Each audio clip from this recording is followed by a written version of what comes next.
Bad experiences by me.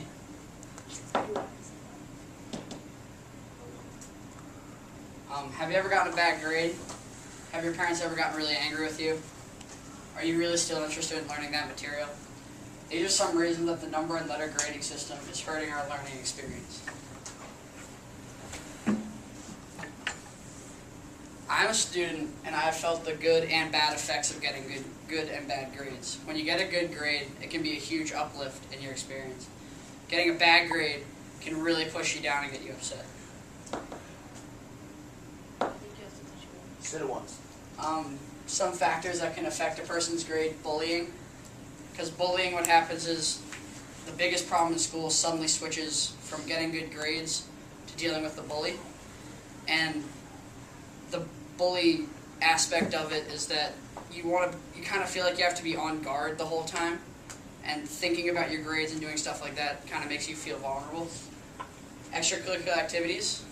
Extracurricular activities are really common in schools, and for a person who does like 3 sports or a lot of clubs or stuff like that or plays, it can be really hard to find time for school. Now you can have really good time management and try to find time slots to do your homework, but for people that do just a ton of stuff and get home at 12 o'clock, it's almost nearly impossible. Learning style. Different kids have different learning styles. There's 3 main learning styles. There's auditory, visual, and kinesthetic. And if you try to teach a person who's a visual learner by having them listen to things or touching things, it makes it really hard for that one kid to attain the information well. This is a video.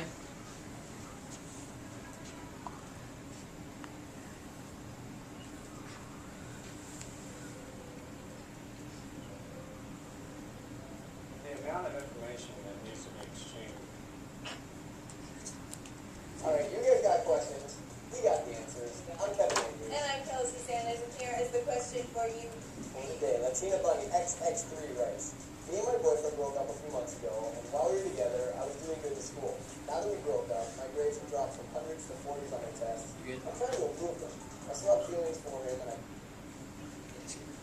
So that can show you how relationships and stuff could really hurt your grades.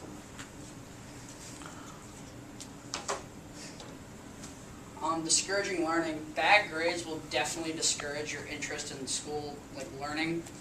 Like, for example, a while ago, I got a 60 on a science test.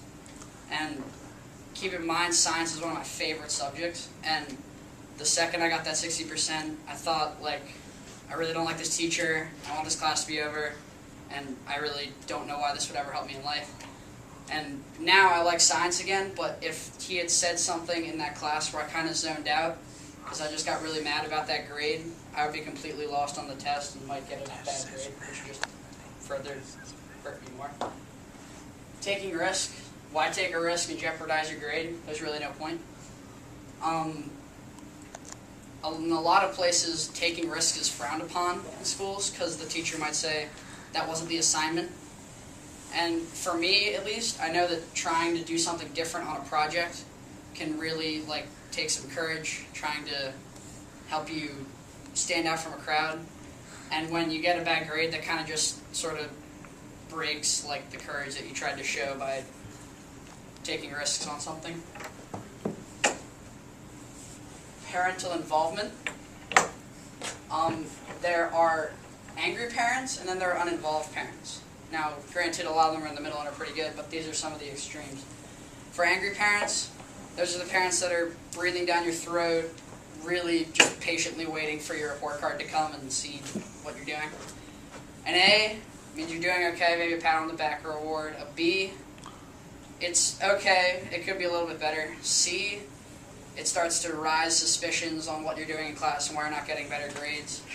And then D and an F means that cold, icy stare from your parents that we've all gotten once.